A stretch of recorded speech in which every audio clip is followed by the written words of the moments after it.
अस्सलाम वालेकुम। यासीन आपके साथ हाजिर है मॉर्निंग ब्रीफिंग में। आज इस हफ्ते का तीसरा वर्किंग डे है, वेडनेसडे है, बरोज बुध और डेट है आज 17 जून।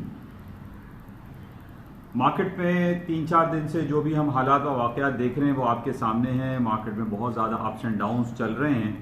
अच्छा, इससे पहले आपसे रिक्वेस्ट कि इस यूट्यूब चैनल को प्लीज़ सब्सक्राइब ज़रूर करें, बेल आइकन प्रेस करें और लाइक एंड शेयर भी करें, क्योंकि उर्दू और सहल अंदाज में है। आप तमाम लोगों को जो कि पाकिस्तानी स्टॉक में या इंटरनेशनल फाइनेंशियल मार्केट में जो काम करते हैं उनके लिए ये यूट्यूब बहुत ज़रूरी है, क्योंकि इस YouTube चैनल से आपको उन तमाम बातों का पता चल जाता है कि इवेंट क्या है, मार्केट में आज कौन सी खबरें हैं, मार्केट में आज कौन सी रिपोर्ट आने वाली है, किन बेसिस पे मार्केट मूव कर सकती है, चाहे वो गोल्ड हो, सिल्वर हो, कॉपर हो, कमोडिटी, अदर आइटम हो, करेंसी आइटम है या आपके अमेरिकन स्टॉक्स हैं, इवन के कराची स्टॉक एक्सचेंज की भी जो मैं कवरिंग कर रहा हूँ, तो उसमें भी आपको कुछ ना कुछ ज़रूर मालूम हो जाता है कि क्या हो रहा है और किन बेसिस पे मार्केट मूव कर सकती है।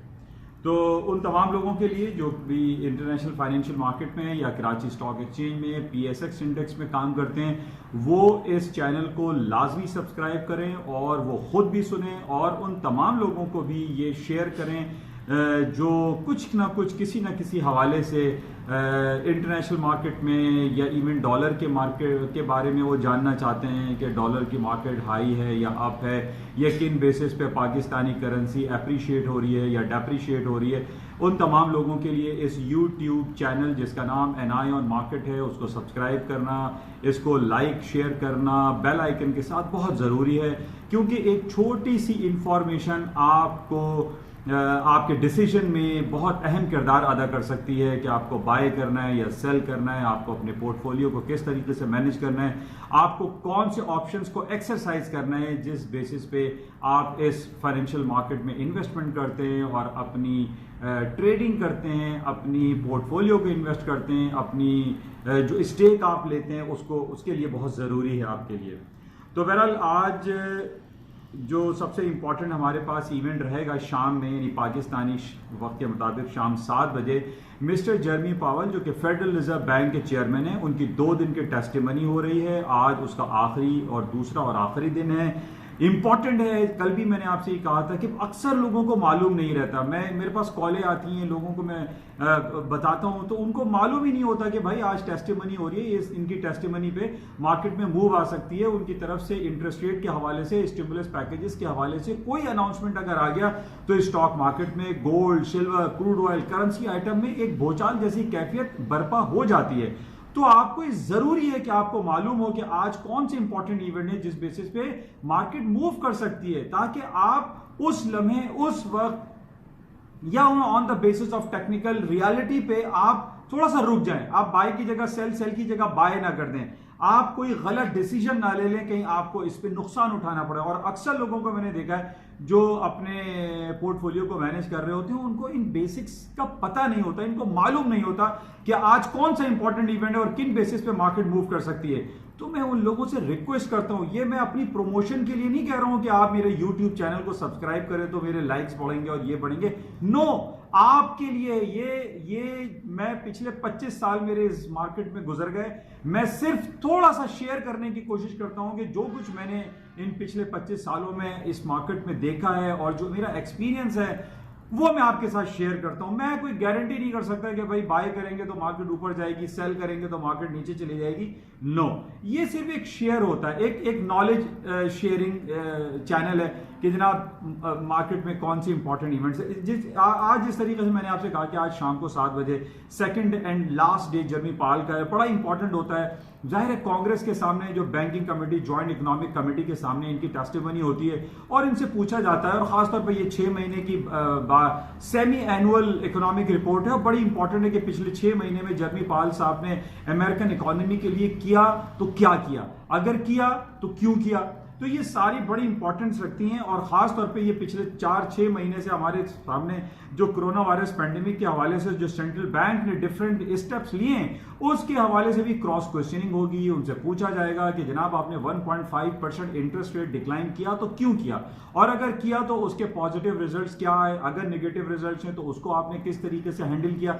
ये तमाम बातें सवाल जवाब जो है जर्मी पाल साहब से होती है, जो कि आजकल वीडियो लिंक कॉन्फ्रेंस हो रही है। जाहिर है वो आजकल प्रेस कॉन्फ्रेंस एक हॉल में बैठ के तो हो नहीं रही है, जूम टेक्नोलॉजी के जरिए जो वाया लिंक आजकल जो वीडियो कॉन्फ्रेंसिंग हो रही है उन बेसिस पे इनकी कॉन्फ्रेंसिंग हो रही है। डिफरेंट चैनल्स पे लोग बैठे हुए होते हैं और उनसे क्रॉस क्वेश्चनिंग करते हैं, सवालात करते हैं, इवन के जो सेनेटर्स हैं वो सवाल करते हैं। बड़ा इंपॉर्टेंट होता है, इसको आप ध्यान में रखा करें।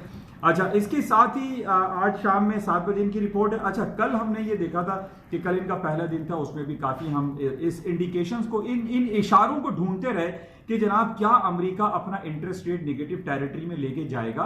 तो आज जब 7 बजे इनकी प्रेस कॉन्फ्रेंस या आगे ये टेस्टिमनी शुरू होगी तो हमें इनकी जो कमेंट्स होते हैं उनको चेक करना पड़ेगा कि वो कौन से इंटरप्रिटेशंस हैं, किन बेसिस पे वो ये कहें या हमें वो इशारे मिले कि अमेरिका इंटरेस्ट रेट कट कर देगा अपनी नेक्स्ट मीटिंग में। तो ये बड़ा इंपॉर्टेंट होता है, इसको आप क्लोजली वॉच करें। अच्छा, 2 दिन कबल हमारे पास ये भी रिपोर्ट आई कि एक जिस तरीके से जब मंडे को मार्केट खुली तो मैंने आपसे कहा था कि मार्केटें जो है सूनर और लेटर रिकवर हो जाती हैं, और मंडे की रात को ऐसे ही हुआ। तमाम मार्केटें जो 2% मंडे को ओपन हुई थी वो 4% तक मार्केटें ऊपर हाई पे चली गई। और मैंने अर्ली मॉर्निंग आपसे यही कहा था कि जब भी मार्केट डाउन होती है तो एक पॉजिटिव रैली आने के लिए अमेरिका की तरफ से, चाहे तो वो ट्रम्प साहब हो या सेंट्रल बैंक हो, वो इंटरवीन करता है, इंटरवेंशन हो जाती है और मार्केट को संभाला देने के लिए वो कोई ना कोई कमेंट्स पास करते हैं। और यही हुआ, मंडे की रात को हमारे पास ये रिपोर्ट आ गई कि अमेरिका का central bank corporate buying, corporate bond buying की तरफ जा रहा है और वो एक नया इनिशिएटिव जो है वो लेकर आ रहा है। और ये जाहिर है कि आपको जरूरी नहीं है कि वो पैसों से स्टिमुलस पैकेजेस अनाउंस करें।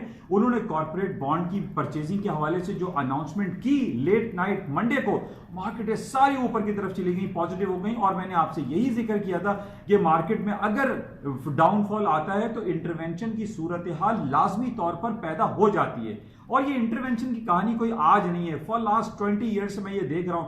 एक जमाने बैंक ऑफ जापान में इंटरवेंशन हुई थी, बैक इन 1998 की बात है, और जापानीज येन जो कि 148 येन वर्सेस $1 के चल रहा था, वो in a single day within 2 hours 2 घंटे में बैंक ऑफ जापान ने इंटरवेंशन की और मार्केट तकरीबन 5-10,000 पॉइंट जो है जापानीज येन की स्ट्रॉन्गर साइड पर आ गई थी। तो ये इंटरवेंशन का सिलसिला हमें हमेशा जहन में रखना चाहिए, जब भी चाहे कोई करेंसी हो, स्टॉक हो, इंडिसीज हो, कुछ भी हो, इवन गोल्ड एंड सिल्वर भी हो, तो हमें सेंट्रल बैंक की तरफ से इंटरवेंशन की खबरों को क्लोजली देखना चाहिए कि जनाब कोई इंटरवेंशन लाजमी हो सकती है। जब भी हम ये देखेंगे 8%, 10%, 12%, 20% मार्केट अप एंड डाउन अगर हो जाती है तो उसमें लाजमी इंटरवीन हो जाता है, सेंट्रल बैंक इंटरवीन करता है या प्रेसिडेंट इंटरवीन करता है या इकोनॉमिक पॉलिसीज उसकी तब्दील हो जाती है।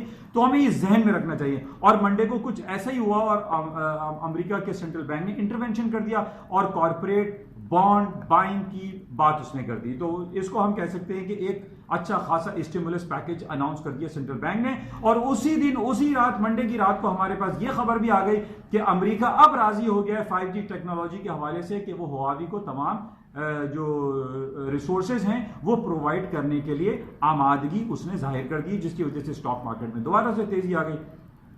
तो इन सराउंडिंग्स को, इन बातों को आप जहन में रखें। जब आप इतनी हाईली रिस्की फाइनेंशियल मार्केट में ट्रेड करते हैं, अपने पोर्टफोलियो को मैनेज करते हैं, तो आपको इन चीजों को पता होना चाहिए भाई साहब। आपको पता होना चाहिए कि क्या हो रहा है। एफओएमसी की मीटिंग होने वाली है, सेंट्रल बैंक की मीटिंग हो रही है, स्टिमुलस पैकेज आने वाला है, या आप ये कहिए कि टेस्टिमनी आज हो रही है। ये सारी चीजों आपको पता होनी चाहिए, तब आप इस हाईली रिस्की मार्केट में बाइंग सेलिंग का चांस लें। बहरहाल आज सेकंड डे है, इसको हम शाम 7 बजे तक देखेंगे। अच्छा, इसके अलावा अभी हमारे पास डिफरेंट रिपोर्ट्स आ गई हैं, सीपीआई, पीपीआई, स्टर्लिंग की। मार्केट में कोई खास बड़ी मूव नहीं आई, लेकिन बड़ी इंपॉर्टेंट रिपोर्ट थी पिछले दिनों स्टर्लिंग का। आपको पता है कि 20% माइनस जीडीपी रेशो आया था, वो भी आपके सामने था, तो स्टर्लिंग काफी गिर गया था। लेकिन अभी इस वक्त मार्केट रेंज बाउंड है। उसकी वजह यह है कि अभी से तकरीबन 2 घंटे के बाद यूरोपियन सेंट्रल बैंक की तरफ से कुछ अनाउंसमेंट है, यानी सीपीआई की रिपोर्ट है यूरोपियन सेंट्रल बैंक की, तो यूरो की मार्केट में कुछ तब्दीली आ सकती है, इसको आप जहन में रखिएगा। अच्छा, इसके साथ ही आज बड़ा इंपॉर्टेंट डे है क्रूड ऑयल के हवाले से। आज मंथली रिपोर्ट आएगी ओपेक की, oil producing exporting countries OPEC cartel जो है जिसमें 13 ममालिक शामिल हैं। और ये भी बड़ा इंपॉर्टेंट है, मैं पहले भी आपसे कह चुका हूं कि ये ओपेक जो है इसकी अहमियत जायल हो चुकी है। हम बड़ा क्लोजली देखते तो हैं, मीडिया शोर मचा रहा होता है कि ओपेक की रिपोर्ट आने वाली है एंड नथिंग हैपेंस। ओपेक की अहमियत जो है बिल्कुल जायल हो चुकी है और इसकी क्योंकि इसकी वजह जैसे मैंने आपसे पहले बताई थी कि ओपेक पूरी दुनिया का 40% ऑयल जो है वो प्रोड्यूस करता है और उसको मैनेज करता है। अब 40% के अलावा हम देखते हैं कि रूस ओपेक में शामिल नहीं है, वो ओपेक प्लस में आता है। ओपेक से ज्यादा तो क्रूड ऑयल प्रोड्यूस कर देता है आपका रूस प्रोड्यूस करता है। फिर अमेरिका में शेल ऑयल है, अमेरिका ओपेक का हिस्सा नहीं है। तो हम ये देखते हैं कि ओपेक अपनी अहमियत खो चुका है। ओपेक अभी पिछले दिनों ओपेक के जो सबसे इंपॉर्टेंट कंट्री है सऊदी अरेबिया ने ये ऐलान किया था कि जनाब हम आखिरी कतरे तक अपनी जमीनों से तेल निकालते रहेंगे। क्या हुआ? अमेरिका ने डंडा दे दिया सऊदी अरब को कि मियां अगर आपने जो है प्रोडक्शन कट नहीं की तो हम आपको अबी खैक के मुकाम पर जो हमारा मिसाइल अटैक सिस्टम रखा हुआ है आपकी सिक्योरिटी के हवाले से उसको हम बंद कर देंगे। सऊदी अरब को मानना पड़ा, घुटने टेकने पड़े और सऊदी अरब ने उनकी बात को माना। -$38 से मार्केट आज $40 के करीब खड़ी हुई है। तो सऊदी अरब की बात को भी हम इतना ऑथेंटिसाइज नहीं कर सकते, ऑथेंटिक नहीं कह सकते, क्योंकि उसके ऊपर सऊदी अरब के ऊपर अमेरिका रूल करता है, अमेरिका की सारी बातें मानता है वो। अब सऊदी अरब अगर ये कह रहा है कि जनाब हम आखिरी कतरे तक तेल निकालेंगे तो कहाँ गई वो बात, कहाँ गई उनकी तमाम की जनाब डीप जो है वो हम सप्लाई करते रहेंगे। फिर आपने यू टर्न ले लिया और कहा कि हम तो डीप कट करेंगे और सऊदी अरब ने डीप कट की बातें शुरू कर दी। इसी तरीके से रूस ने डीप कट की बातें कर दी।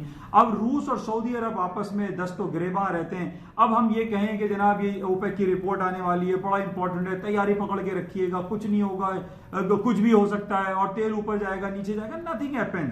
तो ये ओपेक की जो रिपोर्ट है सिर्फ आप ये ध्यान में रखें कि आज ओपेक की मीटिंग है, आज वियना में इनकी मीटिंग होगी और आज इनकी रिपोर्ट आएगी, दैट्स ऑल। इस बेसिस पे आप कोई ट्रेड इनिशिएटिव मत लें कि बाइंग करें या सेल करें।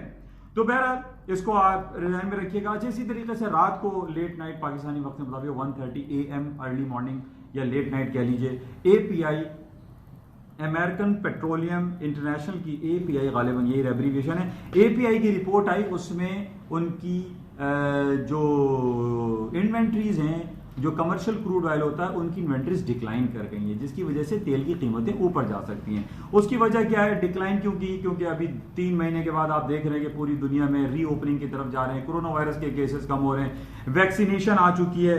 कल